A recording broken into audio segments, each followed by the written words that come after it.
This is the Global News Podcast from the BBC World Service.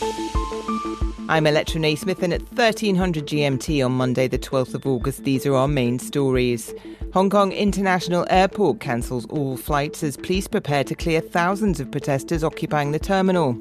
We hear from disputed Kashmir, still under lockdown as it celebrates Eid al-Adha. Also in this podcast, the way you came at me right now, girl, don't yell. We're all here for love. Don't yell.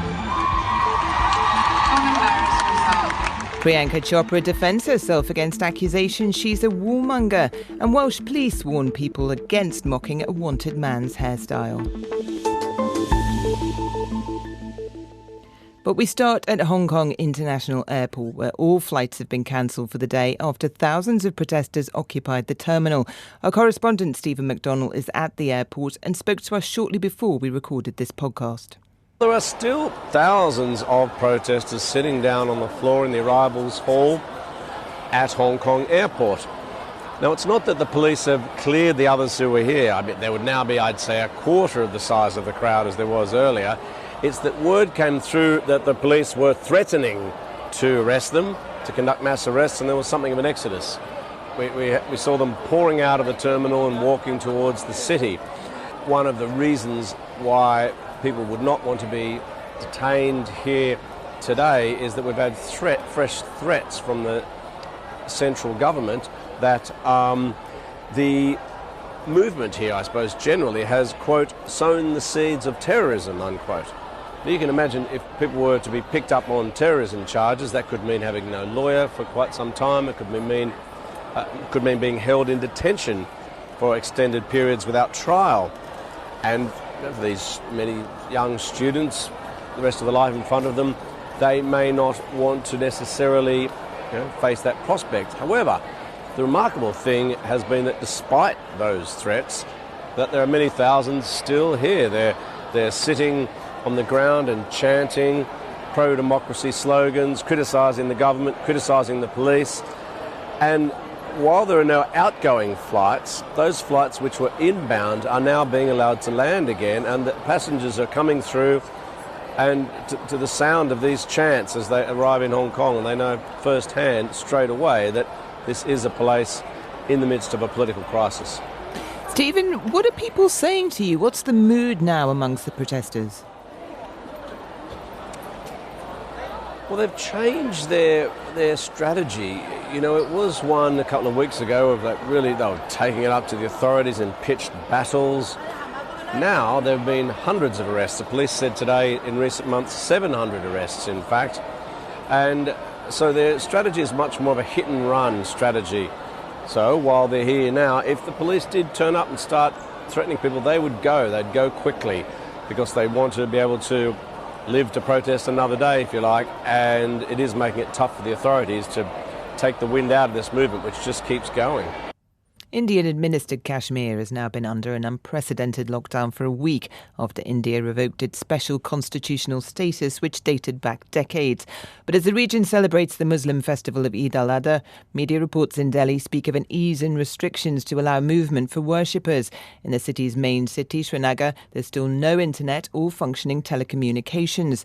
Thousands of Indian soldiers are on alert in the state and are patrolling the streets. A local resident, Asif Mohammed, said he found himself in the firing line of the security forces. We were on our way to a prayer meeting to mark Eid. On the way, we met army and police officials. They started firing tear gas shells and rubber bullets. A lot of women and men were injured, as were children. Our correspondent Rahul Tandon is in Delhi and spoke to us a little earlier.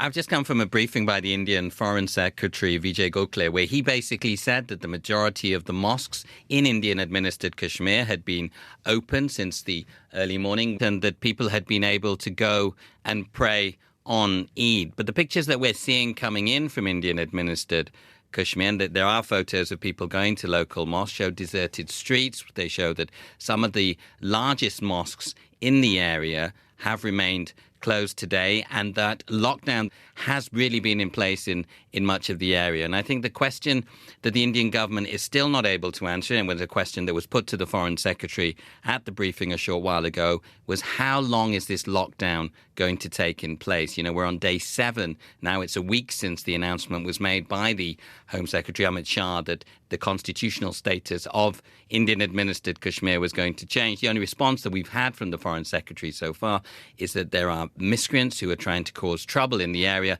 and it is because of security why these very intense restrictions are still in place. Because when the restrictions were eased on Friday for Friday prayers, we saw those very large protests, thousands on the streets.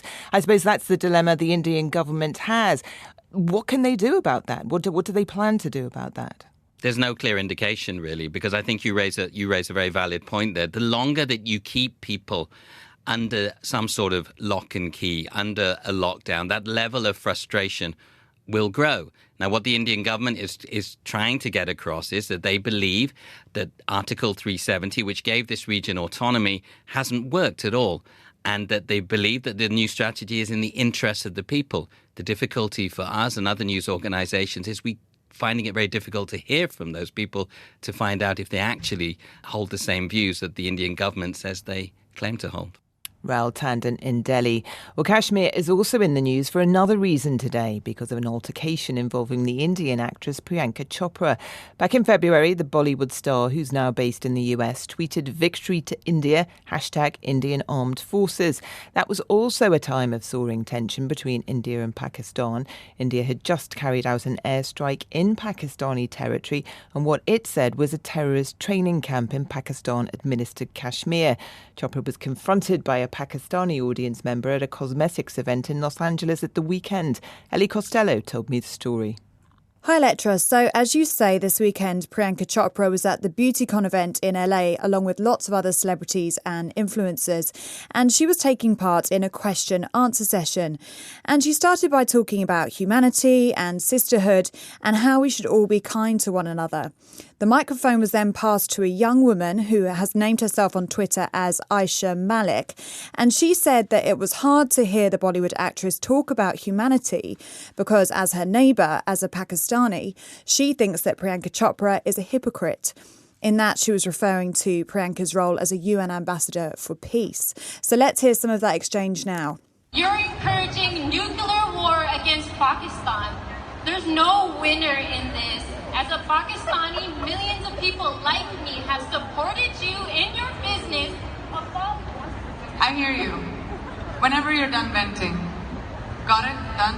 Okay, cool. So, I have many friends. Thanks, girls. I have many friends from Pakistan. And I am from India. And war is not something that I'm really fond of, but I am patriotic. So, I'm sorry that if I hurt sentiments to people who do love me and have loved me, but I think that all of us have a sort of middle ground that we all have to walk, just like you probably do as well. The way you came at me right now, girl, don't yell. We're all here for love. Don't yell. Don't embarrass yourself.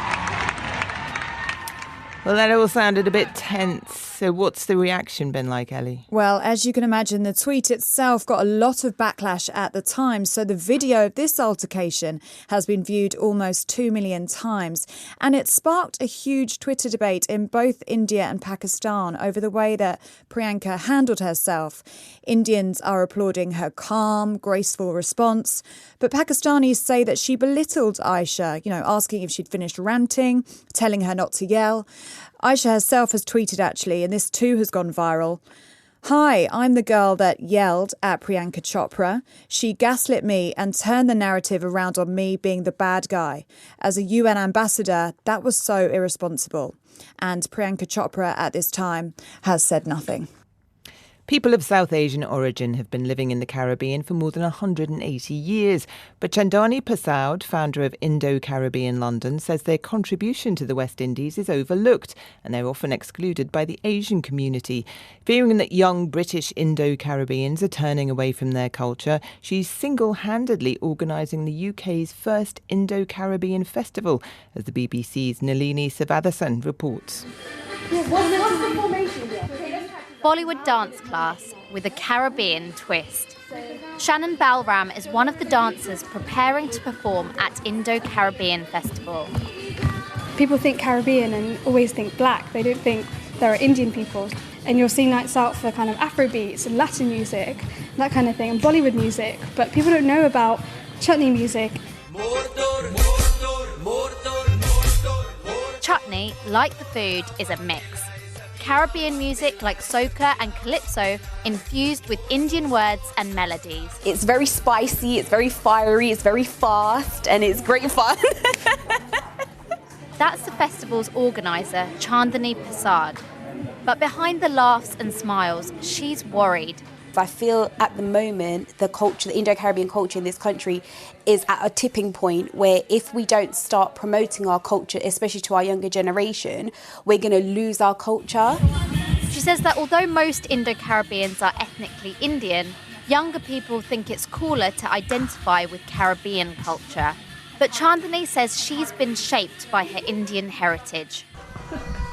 At her house in East London, an Indian film plays in the living room, while Chandani and her mum make roti. And on the wall are photos of her and her parents doing Kathak dance. You're never Indian enough to be considered Indian, and you're never Caribbean enough to be considered a Caribbean person. So we're always stuck in this middle ground, but we don't need to be stuck in the middle ground because we have our own identity. A few days later, it's festival day. The alcohol is flowing, stalls are selling roti, doubles, dal and rice. But there's also an art exhibition showing the hardships of Indian workers when they arrived in the Caribbean nearly 2 centuries ago. That's where I find 28-year-old Kaj. She's half Guyanese and half Punjabi. It's good to see what my ancestors went through, how I've got to where I am now. A lot of people don't know where Guyana is, and I get a lot of questions. So if I want to answer those questions, I have to know about it myself, really. Towards the end of the night, the party's still swinging, with DJ Simply E, a household name amongst Indo-Caribbeans here. Chandani is delighted by how well it's all gone. All of the UK people, everybody. Didn't expect, this many people to support. I think people do want to celebrate their culture when they have an evening like this to come out and really celebrate it. Chandani is confident that the festival will return next year on a bigger scale as she works to preserve her distinctive Indo-Caribbean community. The BBC's Nalini Sivadathan reporting there.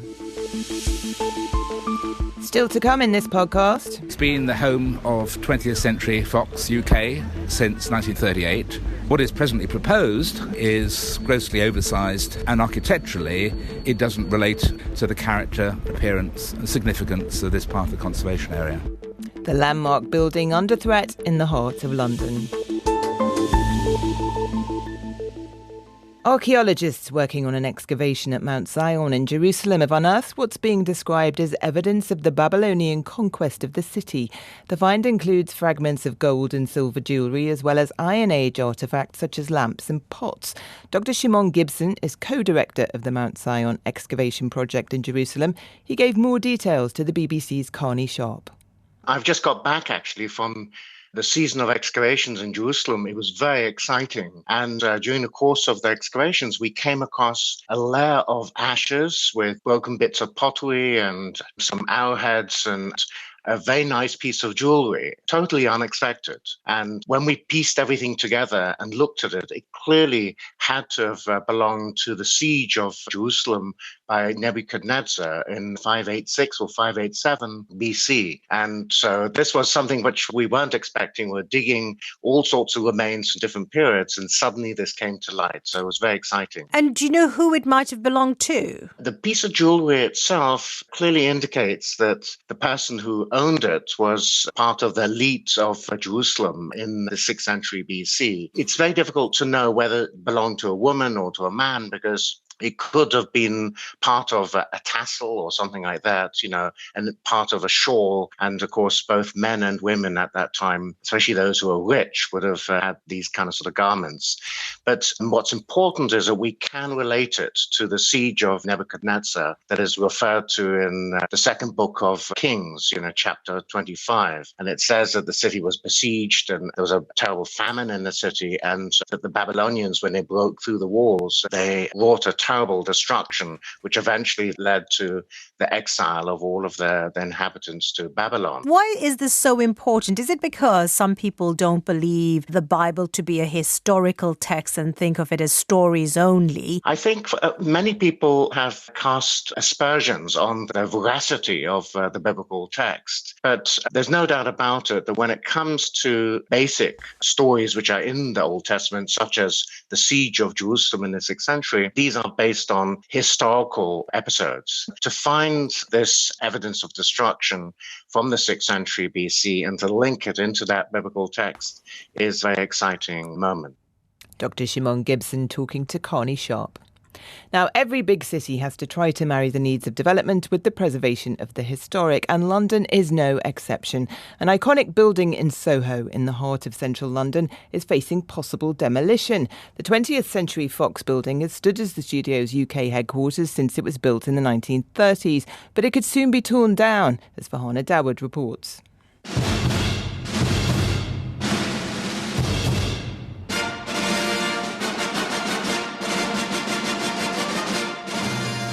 The 20th Century Fox jingle, made during the company's heyday and a reminder of the golden age of cinema. Now following a $1 billion takeover by Disney earlier this year, London's 20th Century House, Fox's former UK headquarters, is under threat. The building stands in a corner of Soho Square.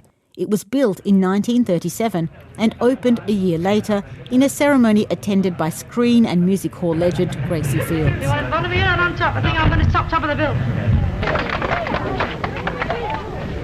Paul Velouet is an architect who's helping the Soho Society get the building listed and protected. It has special qualities in that it's been the home of 20th Century Fox UK since 1938. No other organisation has occupied it, and the good and the great came here to watch previews of the film before general release. The film preview cinemas are still in place, and a series of boardrooms survive, all of particular interest historically and architecturally. And in terms of the exterior of the building, it fits in very comfortably with the interwar Georgian revival buildings around here. And what is presently proposed is grossly oversized, and architecturally it doesn't relate to the character, appearance and significance of this part of the conservation area. 20th Century House is a tall, grand brick building. It has an elegant entrance portico with 4 stone columns, and atop the multi-storey edifice is a classic neon circular sign containing the Fox logo, familiar to many filmgoers.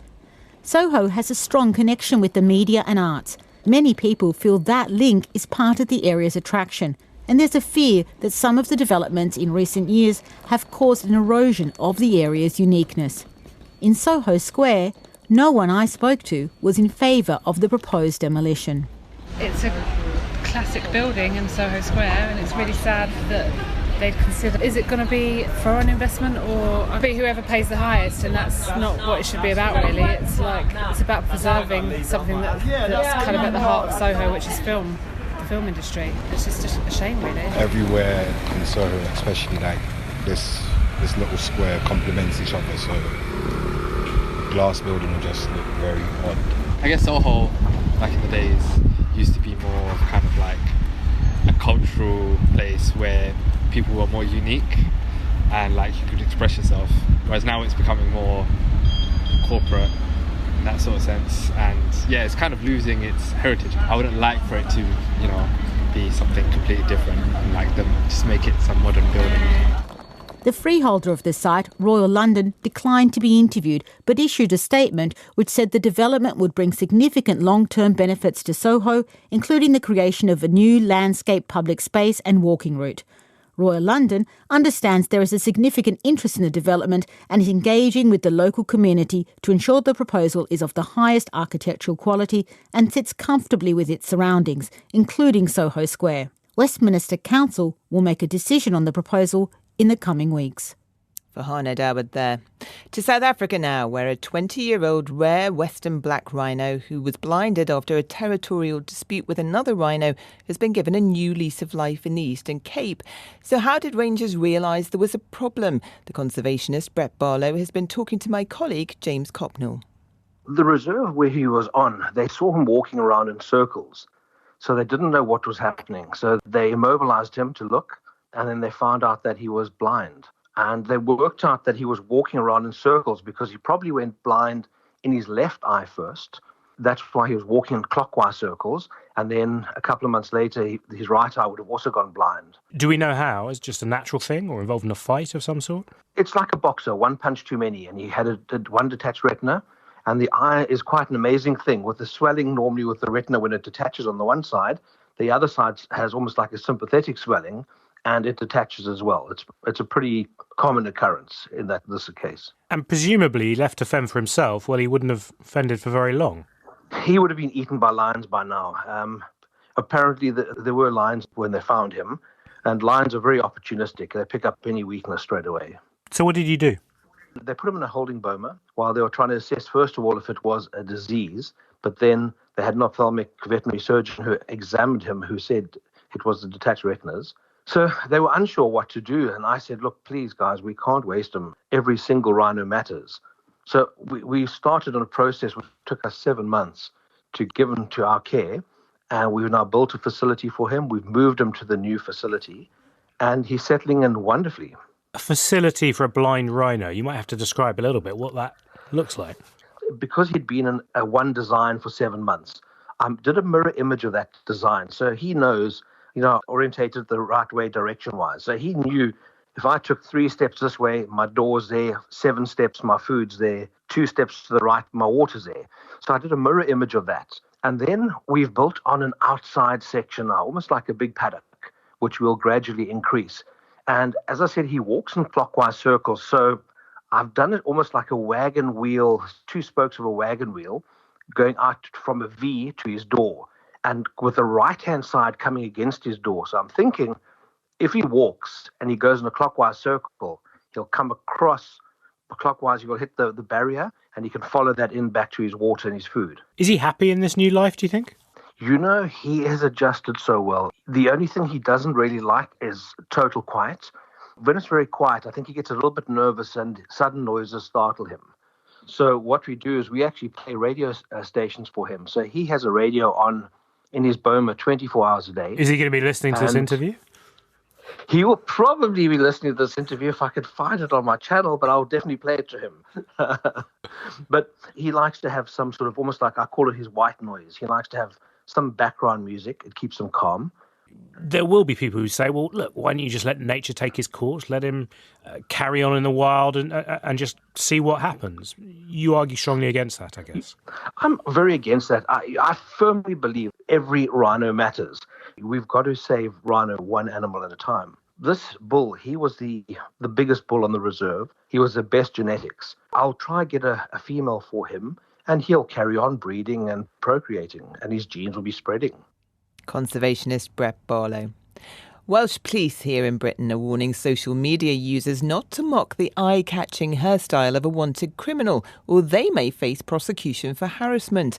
The statement came after tens of thousands of people commented on Jermaine Taylor's mugshot, posted online after he breached his licence conditions relating to drugs offences. David Lewis takes up the story. It seems Gwent Police Force's question of, have you seen this 21-year-old man, has gone down a little too well. Officers posted a picture on their Facebook page asking the public to come forward with any information on Jermaine Taylor's whereabouts. Much to the seeming delight of thousands of internet users, the wanted man has a rather unusual hairstyle with 2 pronounced tufts adorning the top of his scalp. More than 85,000 people have so far commented, liked or shared the snapshot, but the popularity of the post has forced the police to urge caution. In a message underneath the viral photo, officers are reminding social media users to tread carefully when commenting and insist saying something which is grossly offensive or menacing could be investigated and charges could even be brought.